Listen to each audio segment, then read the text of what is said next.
So if you want to get out of the friend zone, it's not a life sentence, but if you want to get out, you have to be persistent as a guy.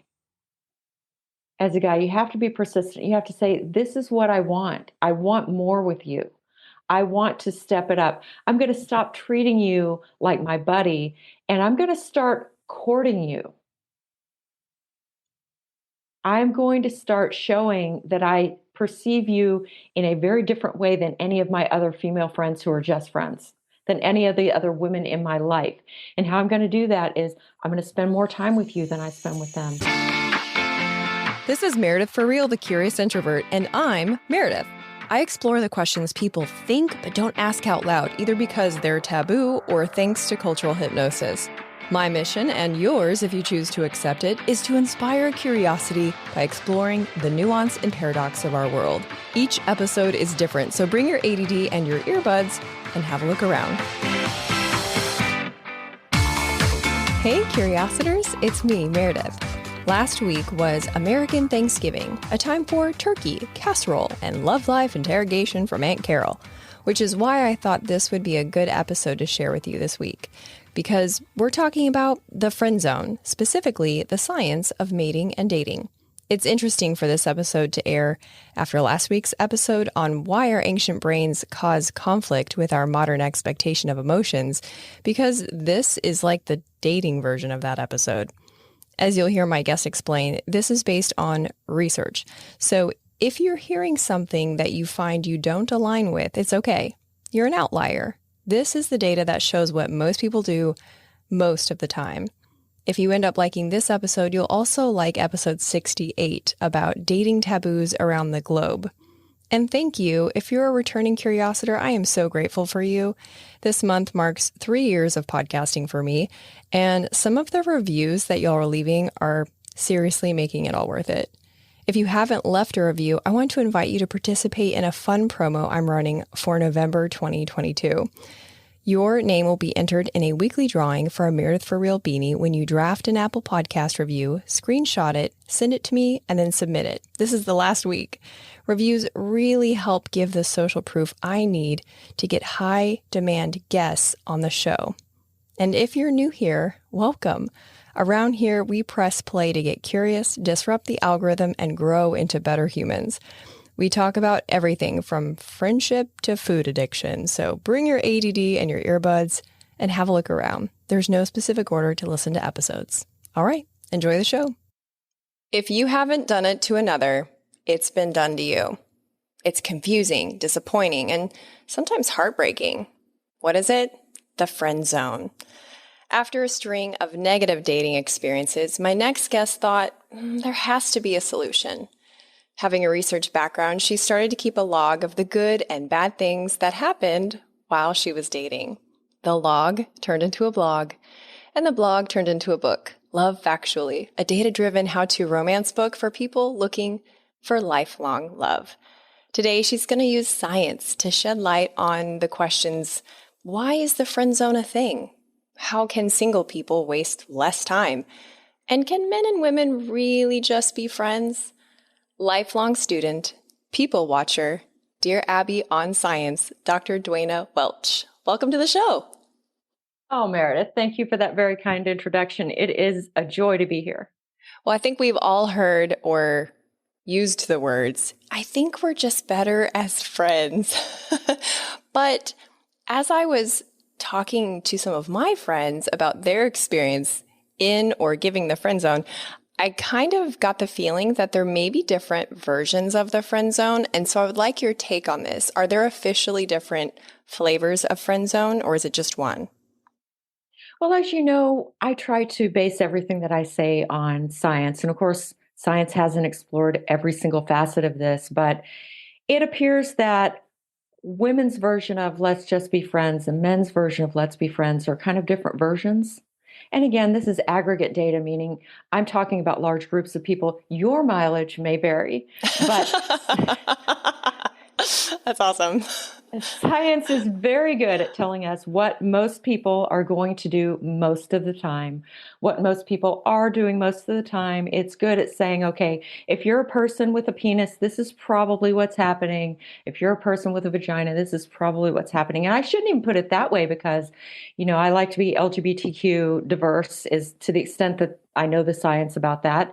And so if you're transgender out there listening, just when I say women, if you're a trans woman, go ahead and think about yourself in those data, because still other data indicate that psychologically you're probably very similar to the gender that you know yourself to be, not the one you were assigned at birth. So what we know for sure is that if you look at men versus women and let's just be friends. Most women, when they want to be friends with a guy, they just want to be friends. They really, when women have friendships with men, Dr. April Blesky found that a lot of the time women are being friends with men to learn about how men think about women, to get a man's perspective, a man's take, to kind of have an inside track.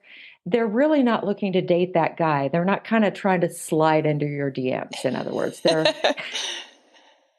really being friends, but with benefits, but not the sexual benefit. The benefit is, oh, now I know things that I didn't know before, or maybe you could open this jar for me.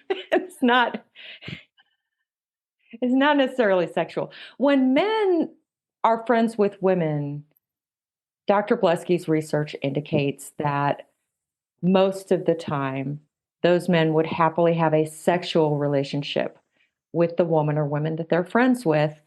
And many times, these men are actually hoping for a romance to develop. In other words, they put themselves in the friend zone in the hopes of something more. It's not necessarily that the woman put themselves there, it's that they put themselves there, which I find fascinating.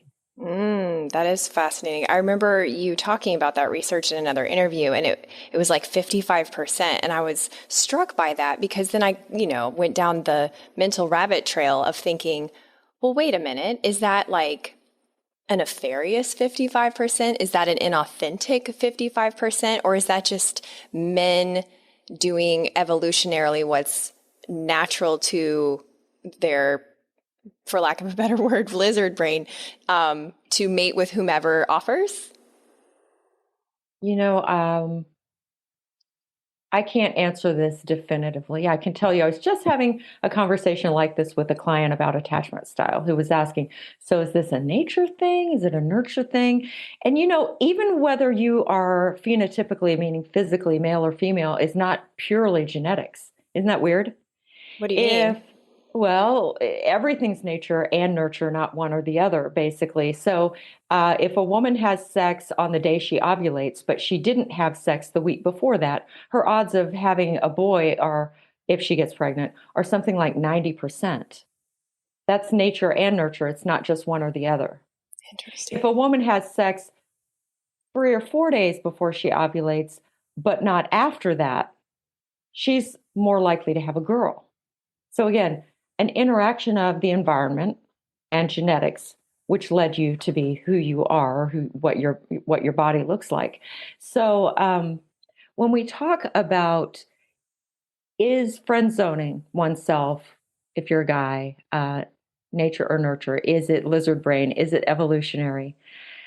I think to a large degree it is evolutionary, but I don't think it's necessarily nefarious or wanton. In other words, I don't think men willy nilly become friends with women hoping that one of these women is going to have sex with them. I think instead, they become friends with women who they actually really like as people, in the hopes that this will become sexual. And in fact, I'm extending some of Dr. Blesky's research here. Again, I don't know for sure that I'm right. I know that it makes sense that this would be true.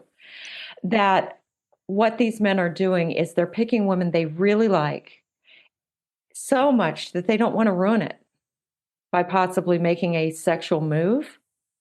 And they are hoping that it will become more. Research indicates that there are men who are friends with women who don't make a move for this reason. They're afraid of ruining the friendship. Interesting. Okay, so I have so many thoughts. My first thought is this is kind of why women don't trust men because of, oh, we're friends, that's our authentic, real relationship. But then if it's statistically true by research that they would jump on the opportunity to, have sex with that person or have a romantic relationship or both, then it kind of, I don't know, it makes it feel like the friendship's less authentic, that they are more of an opportunist, I guess. Do you know what I mean? I do. I do. I think that this is another case of both and. I think that there are men who they're hoping that all their female friendships potentially turn sexual at some point. And those friendships aren't very sincere in the sense that they're not very deep friendships. I also know for a fact that there are men who are genuinely friends with women who they kind of are in love with now and they just don't know how to move it forward. They're afraid if I move this forward and she doesn't feel the same way, not only did I not have sex, I don't have my friend anymore. So Interesting. I think it's both and. I think it depends on the guy whether the motivation is hit it and quit it or whether it's more sincere. I Hmm. will say what's really funny is in the animal world, there's a lot of purely sexual friend zoning that happens where male creatures will even pretend to be female to get in with the females. Oh my gosh. Some fish do this. They cloak themselves. I'm not sure how they do this. I'm not into zoology enough to know that level of detail, but they do things that make them appear to be behaviorally or actually physically female. They get in with the females and kind of like, hey, we're buddies, right?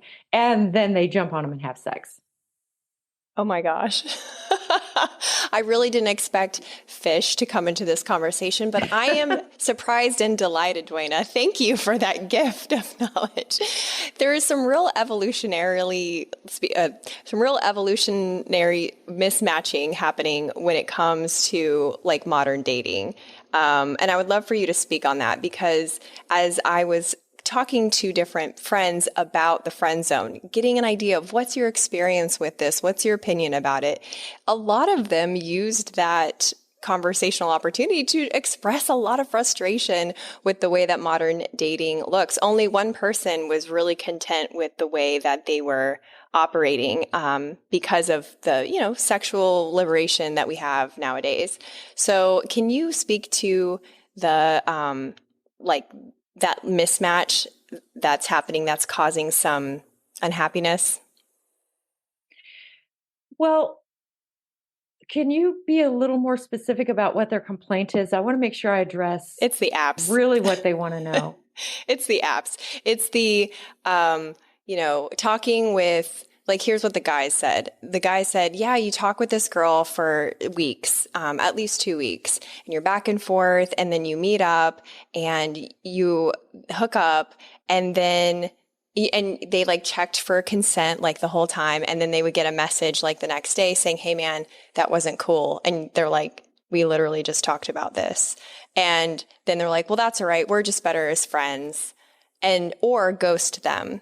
So, but since we're talking about friend zoning, that example is more relevant. But it's a lot of misunderstanding and really not clear communication about what the friend, what being a friend means and dating means. And to be fair, I asked the follow-up question. I tried to channel you when I was asking them questions, my best Duana insight. And I said, were you like hanging out with them? Or was it like, hey girl, hey, I like you. I want to be with you. And more times than not, it was hanging around, like just existing in the space and not being forward and saying, hey girl, hey. So they met on a dating app, yes? Mm-hmm. Okay, so by definition, if you meet on a dating app, that's not about just being friends. So my advice would be if you meet on a dating app, understand this isn't the same thing as you were hanging out in the park or you were, shopping somewhere or you were at a club and you didn't know if they were single and you didn't know if they were looking. You met on a dating app. Don't friend zone yourself. My advice to you would be, just like men have evolutionarily driven thoughts that help them suss out who will be a good partner, long term or short term. Women have the same thing. And one of women's mechanisms to see if you are worth taking a risk on is, will you stick your neck out for me? If you act like, well, I'm on this dating app, but I'm acting like your friend, but I'm really hoping for more, women see that sometimes as manipulative, disingenuous, and even worse, they see it as weak. Hate to be the bearer of terrible news, but this can help you, I hope. They see it as weak. You're on a dating site. Initiate a real date. Don't do the thing that shows that you're an omega male as opposed to an alpha male. Look, women are looking for the guy who can provide and protect and will provide and protect, meaning that you offer commitment and the prospect of resources going forward. That's not all they're looking for, but they're definitely looking for those two things in a long-term mateship. And often, even in a short-term mateship, they're looking for those signs. So if you do the thing where you say, hey, how's your day going? And you don't further that with, can I talk to you? Can we meet? I'd like to take you out for a drink on Friday evening. How about this time in this place? I'll meet you there. And then you pick up the tab. If you hang back and you split the check, that's what friends do. Friends split the check. If you don't ask her for a specific time or place, if you say, well, maybe we'll hang out on Saturday, and that's where you leave it, and she doesn't have clear signals from you, I want you to be my partner potentially, and I'm going to do the things that men do when they're very sure that they're interested in you. Well, why would she pick you? Look, any woman that you're interested in, you're not the only guy that's interested in her. Other men are also interested. Who are they going to pick? The guy who said, I want to take you out Saturday. Here's the time. Here's the place. I'm paying. Or the guy who says, I don't know, let's hang out sometime. What about Netflix and chill? You're going to get friend zoned. That's how that's going to happen because you weren't clear. You didn't pursue her. Men have the prerogative of pursuit. Women have the right of refusal. If you don't want them to exercise their right of refusal, you need to exercise your prerogative of pursuit. Be clear. Don't act like the omega male. Act like the alpha male. Pardon me. Act like the alpha male who knows what he wants and pursues it clearly. I don't mean be a jerk. Sometimes people misconstrue that. So I want to be very clear. I want you to be kind. I want you to be respectful. Look, getting consent is totally cool. Hey, Curiositors, just a quick pause to show gratitude to our sponsors and give you some special deals. If you ever wonder where I find guests for the show, the answer is it varies a lot. And since it's something that gets asked a lot, I started including the backstory of each episode in my Monday emails. And then on Saturday, I share cliff notes and clickable links in case what you heard was so good you wish you could have taken notes. If you want to be included, text REAL to 66866 if you're in the US, or go to meredithforreal.com if you're elsewhere. If you've got backyard barbecue plans for 2022, but mosquitoes are not invited, I recommend Insect. I've been using their pest control service for several years now. They have a certified mosquito identification specialist on staff, and pollinator care is always top of mind. If you live in the Florida Panhandle or the Gulf Coast of Alabama, give them a call, ensec.net. If you watch the show on YouTube, then you see the beautiful backdrop of Trader John's, the exhibit where I record the show inside the Pensacola Museum of History. This is just one museum under the umbrella of the UWF Historic Trust. If you're planning a trip to Pensacola and need an indoor activity option, pick up a ticket. It's good for a whole week. Get your tickets in person so you can show the agent one of my emails and get $2 off an adult ticket. Now back to the show. Remember to stay till the end where I give you a sneak peek of next week's episode. But I think a lot of times what people really mean when they say, well, I was respectful is I was so nebulous that she really didn't know whether I wanted to be her friend or a date. She was so unclear that she went for some other guy. Interesting. So I'm starting to see how this could really cause some mental mismatching, some mental confusion for both sexes, because I understand what you're saying, and I'm putting myself in the position of a listener who is female, and she's like defensive a little bit, and she's saying, "Oh, I don't need anyone to pay for me. I'm not looking for provision. That's ridiculous. I want an equal partner." Da da da da. And I'm starting to see how, if that's her internal dialogue, and you've just demonstrated what maybe typically is the male internal dialogue, ooh, this would be creating a lot. You're going to be in business for a long time. I have been in business for a long time. And about 25 years now. And what I can tell you is equality and doing everything exactly the same are not the same thing. Look, Jeffrey Miller, who's a famous evolutionary theorist and scientist in the human mating sphere, he said, look, if mating were about what's logical, men would just give women a potato when they wanted to get married, not something they can't eat. Oh my God.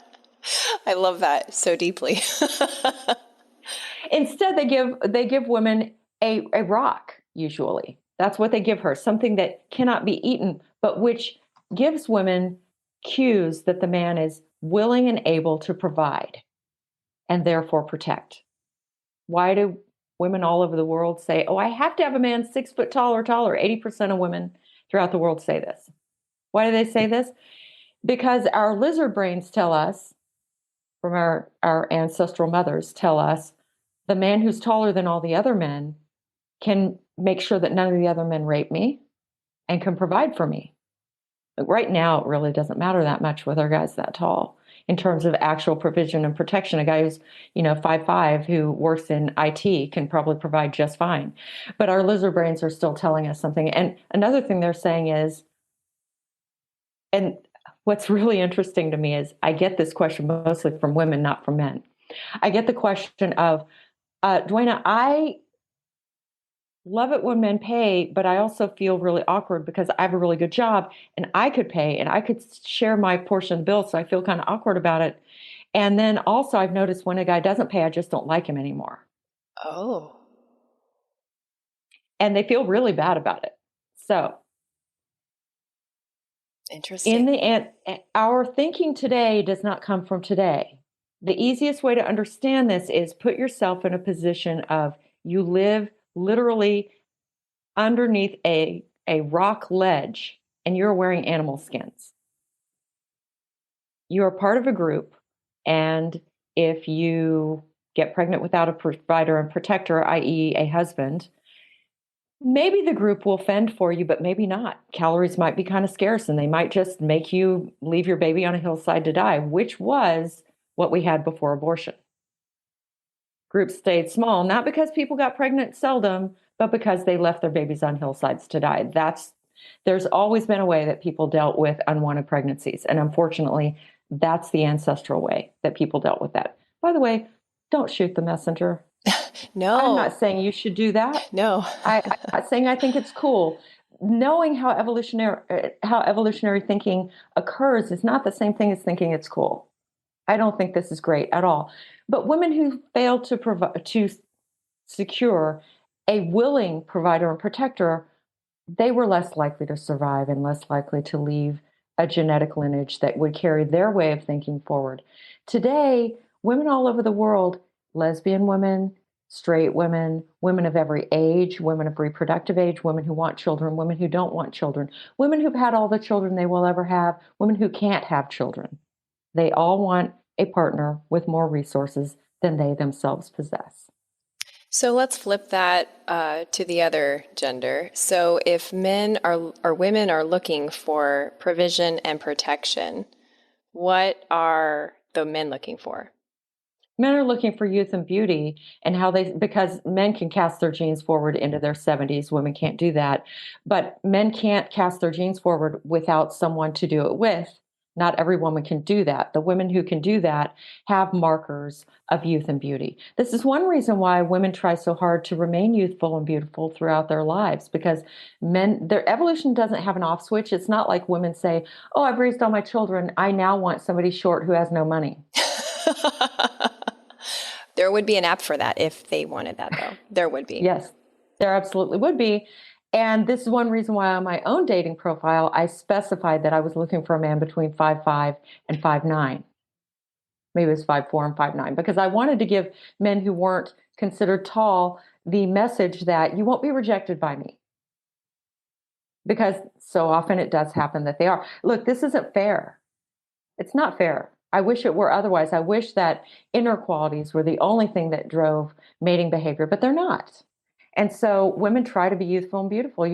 I take really good care of my skin. I'm about to be 54, but I'm really glad I did, because I have a smoking hot husband-to-be who we're getting married in 10 days. Yay! Yay. And he is smoking hot. He is. He's very handsome.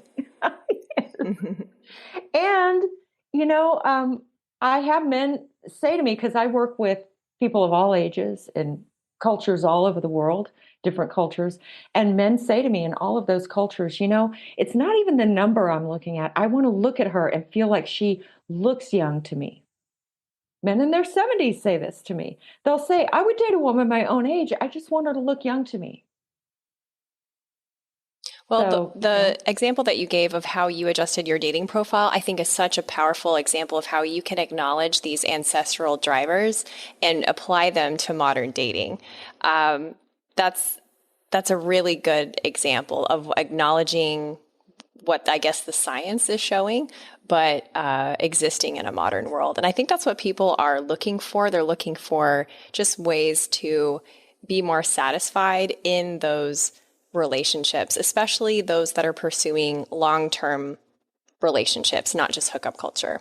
Yeah, and the modern context makes our evolutionary past really difficult to contend with. For example, if a man doesn't pay, a lot of women just don't like him anymore. Guys, I'm just saying, if you want to be smart with dating, pay. And if you don't want to pay, you've just gotten some valuable information that she's not it. If that seems like too much work, she's not it for you. Move on. It gives you valuable biofeedback. Your biology, your body will say, oh, that wasn't worth it. It's kind of like if a woman lives an hour and a half away from you and you drive to her and you realize, that wasn't worth it at all. Those were 3 hours poorly spent, the drive to and from.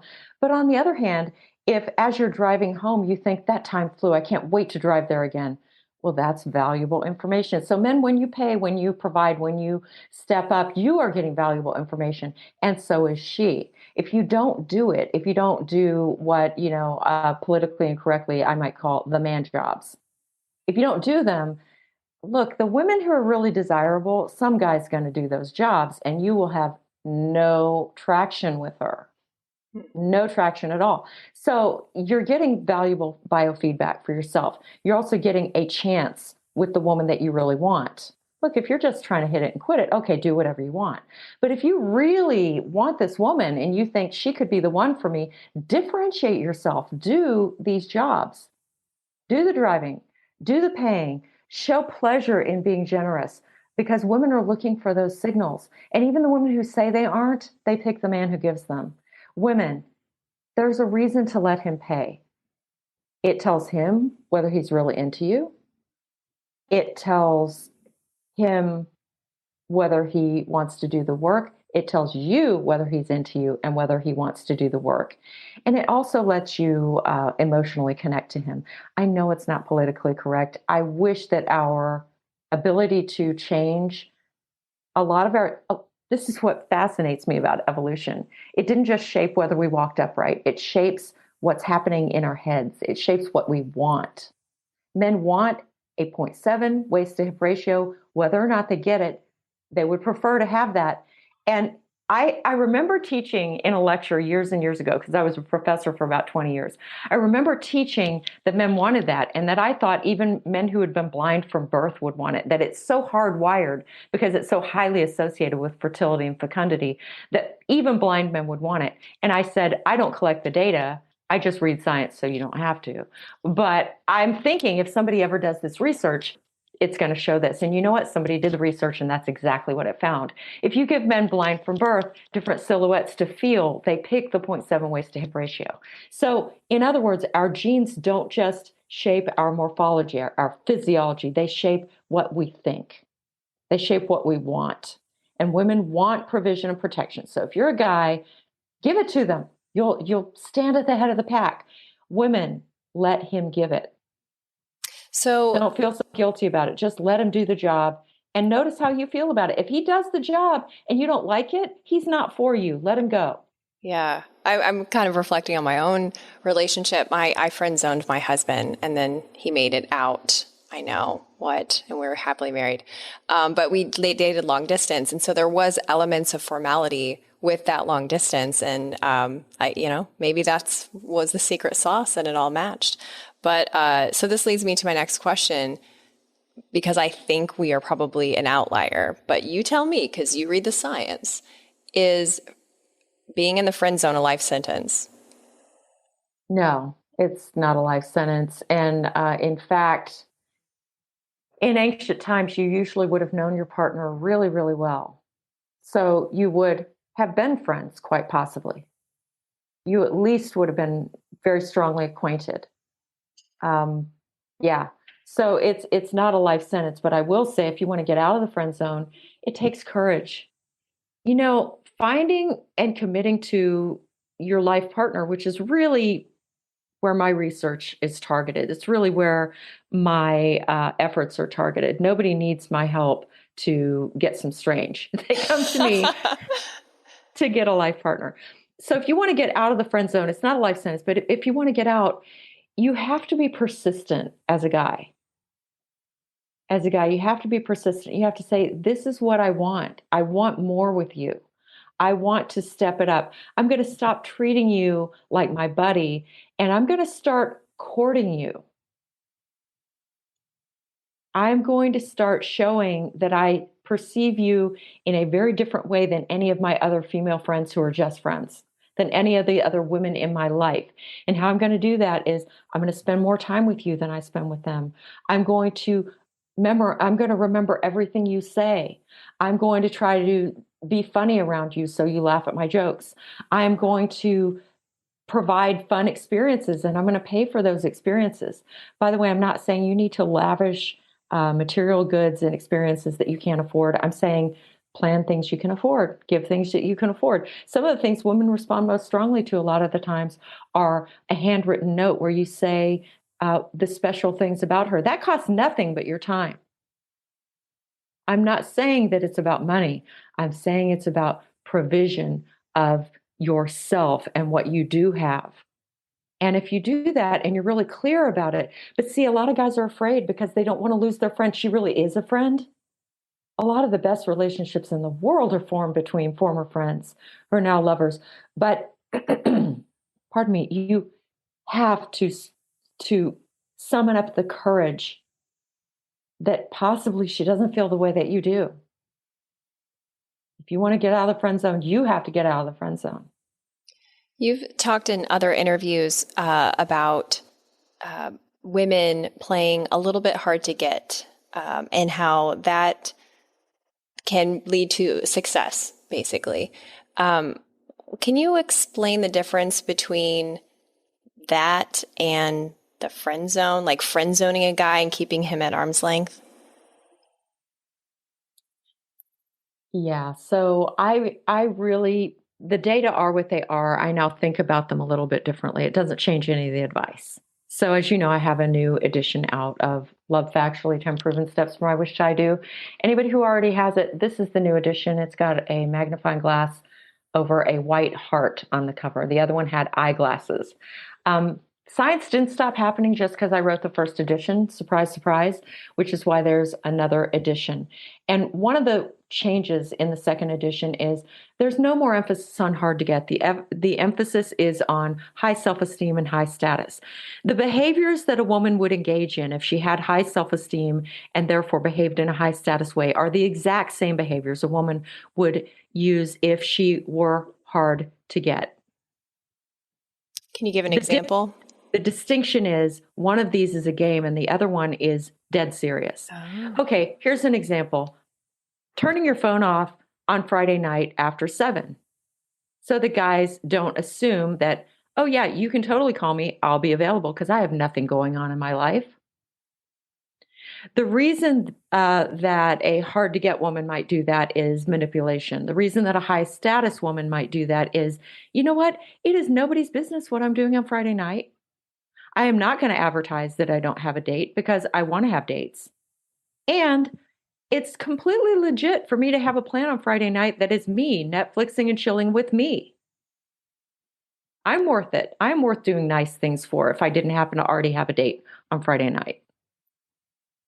Also, hard to get implies withholding things. If you and I went out for dinner and I explained digestion to you during dinner, other than being kind of disgusting to explain that over dinner, I would be doing something really, it wouldn't change what happened at dinner. You would still digest your food, whether or not you had ever understood the digestive process before. Because digestion is not a conscious process, neither is most of human mating. I can explain to a man, and I did explain to the man I'm marrying, here's what I'm doing and here's why I'm doing it. I will never call you because I don't feel secure when I call men because I know from the science, a lot of men don't emotionally connect with that. They will think that I'm low status and clingy, and they will not emotionally connect with that. I don't call men ever. I don't feel right about it. It's never felt right to me. So if you want to call me, I'm going to be thrilled to hear from you because I really like you. Notice I'm not being elusive and unclear. I've told the man I really like him. I've explained to him why I'm not calling, and I never called him. I said, how you will know that I really like you is not because I'm calling you, it's because I'm excited to hear from you. I can now see the difference between a game being played and just having like a higher elevated perception of self for both sides. That's really interesting because I always thought of all the things you're describing as like a gamified version of dating. And I just wasn't ever into it. Like I wasn't a big, that just wasn't my deal. I would have been perfectly happy if the person right for me would have just plopped down in front of me and I was informed like through a heavenly beam of light, like, oh, like this is your person. But I'm sure I'm not alone in that. But that's how much I hated the idea of dating. It was very scary for me. But I think what you're saying is refreshing because it's acknowledging our ancient selves and it's acknowledging the modern world that we live in. And you're kind of giving context of how to bridge that gap through communication and self-respect. And I think a lot of people will identify with that. I can't believe we're like already out of time. This is such a good discussion. Is there any other thoughts that you want to convey? I want to ask you before we wrap. Can men and women just be friends? So usually women can, and usually men can't. Mm. What I mean by this is most women who say he's just a friend really mean it. They have no intention of angling for more. Men, more than half the time, in research anyway, say that when they are just friends with a woman, they would like it to become more. A lot of times the reason that they are not trying for it to become more is that they're worried about being shot down, or they really value this friendship. This really is a friend, and they're just super scared that they're not going to even have a friend anymore if they make the move. But, a lot of men, when they're friends with a woman, they are hoping for more. I'm not saying it's impossible for men and women to just be friends. But yeah. I'm saying if you want to play the odds are men are probably to some degree interested, capital I, not little I, in women they're friends with. And women to a large degree are not. That is fascinating. As someone who has gained more male friends since podcasting, I can say I just really enjoy male energy. Like I just dig it. I worked in sales and all female context for almost 2 decades. And so being around men, I find interesting because I'll say something and then they'll respond. And I'm like, really? That's what you got out of that, huh? Fascinating. Like they just are so interesting to me. So this has really been such an eye-opening conversation. And I hope that it does help more people find lifelong love. And I wish you the best in your very upcoming nuptials as well. Thank you so much. And the thing is, I really like men. I really, truly like who men are. I like that they have differences and similarities. I like their perspective. As a child, most of my friends were boys. And, I kind of miss, I do have some very, very, very close male friends. They are gay. I find it much more difficult to be friends with straight men. It makes me sad because it's not that I think they're all after my bod. It's that, my straight male friends tend to be married and there's just a certain boundary there. You can't have it the same kind of friendship usually. There's just a lot of social constructs around that. I look at it with an evolutionary lens and I've accepted that, but it does make me a little bit sad because I really and truly like men for their differences and their similarities. And I'm super happy that they're around. Me too. Me too. As before we wrap up, can you tell people where they can interact with you and about the app that you helped develop? Oh, absolutely. So you can find me, you can just Google me, Duana Welch, DuanaWelch, like the grape juice. Or you can look at lovesciencemedia.com and you will find so much free stuff your head will spin. There's days of podcast episodes, lots of articles that I've written, guest appearances that I've had. My books are there on a tab, strangely enough, called Books. You can get free chapters. You can also find out how to hire me I actually recently started doing free consultations for 15 minutes with anyone, anywhere in the world. So you can see if you'd like to work with me. And I answer all my email for free. You can email me through that site. So that's lovesciencemedia.com. And then I'm so excited about this. So a couple years back, I was contacted by the CEO of a company that was looking to be the first relationship app for couples. And because they allowed me to be their first scientist expert, I was allowed to shape the direction of the company. And so everything on the app is based on science. So, for example, one of the questions last night was, what is the way of being touched that makes you feel the most loved? And so what happens is you answer it, your partner answers it, and you don't see each other's answers till you've both answered. And it provides a forum for discussion. And it says how this will help my relationship. Research showed that 91% of couples who don't discuss sex and sexuality easily or regularly are unhappy with their sex lives. So I got to be the person who formed the way that app was set up from a scientific standpoint. And the app, which my partner and I have used every day for almost 500 days in a row, is called Paired, Paired. And what I love is there's even research about Paired. And the research shows that couples who use the app just 3 minutes a day are 1/3 happier than couples who either don't use the app or only use it now and then. That's a lot of return on investment there. I would agree. You know what? I'm not getting any kickbacks. I just am an evangelist for the app. It's just fascinating. It's so much fun. And, my partner and I started using the app because he said, oh, I want to use that. You helped develop that. I want to see what it's about. And we got sucked in and we've done it for 500 days now. That's amazing. So many good resources. Thank you so much for having this conversation. Let's hope that it leads to more lifelong love. Thank you. I completely agree. I have the best job in the world. I get to create more love. What could be better than that?